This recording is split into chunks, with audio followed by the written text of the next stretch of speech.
Syederalun derajat manusia tidak diukur dari status sosial, kekayaan, jabatan, maupun usia. Semua sama di mata Sang Pencipta, yang membedakannya hanyalah amal dan ketakwaan manusia kepadanya. Seseorang yang sangat dihormati di lingkungan tempat tinggalnya, belum tentu ia dihormati di akhirat kelak. Orang kaya sekalipun mati dengan meninggalkan harta bendanya, tak sepeser pun ia bawa ke liang lahat. Jabatan seseorang di sebuah perusahaan hanyalah titipan, suatu saat akan digantikan oleh orang lain yang lebih kompeten. Maut tak memandang label tua, muda, bayi, balita, anak-anak, remaja maupun dewasa, semua sudah tersurat di Laul Mahfuz. Lalu apa yang harus kita banggakan selain amal yang nantinya akan kita pertanggungjawabkan di akhirat kelak? Mungkin salah satu amal sedekah yang dilakukan oleh penjual kasur keliling ini patut ditiru.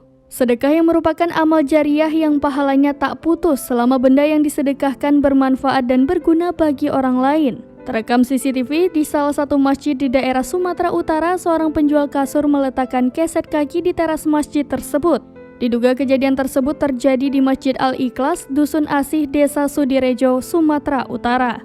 Di awal video tampak suasana di sekitar masjid sepi. Hanya terlihat dua anak kecil yang sedang berlari dan kendaraan yang lalu lalang. Tak lama, tampak seorang penjual kasur keliling masuk area masjid. Tampak penjual kasur keliling itu membopong dagangannya di bahu. Ia berjalan tergopoh-gopoh mengarahkan ke teras masjid. Awalnya, banyak yang mengira ia singgah di masjid untuk beristirahat.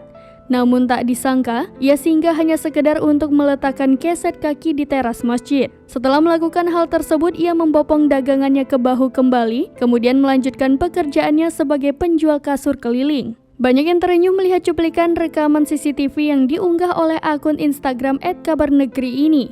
Netizen beramai-ramai mendoakan agar pria yang ada dalam video tersebut dagangannya segera laris dan selalu dilancarkan rezekinya oleh Allah Subhanahu wa Ta'ala.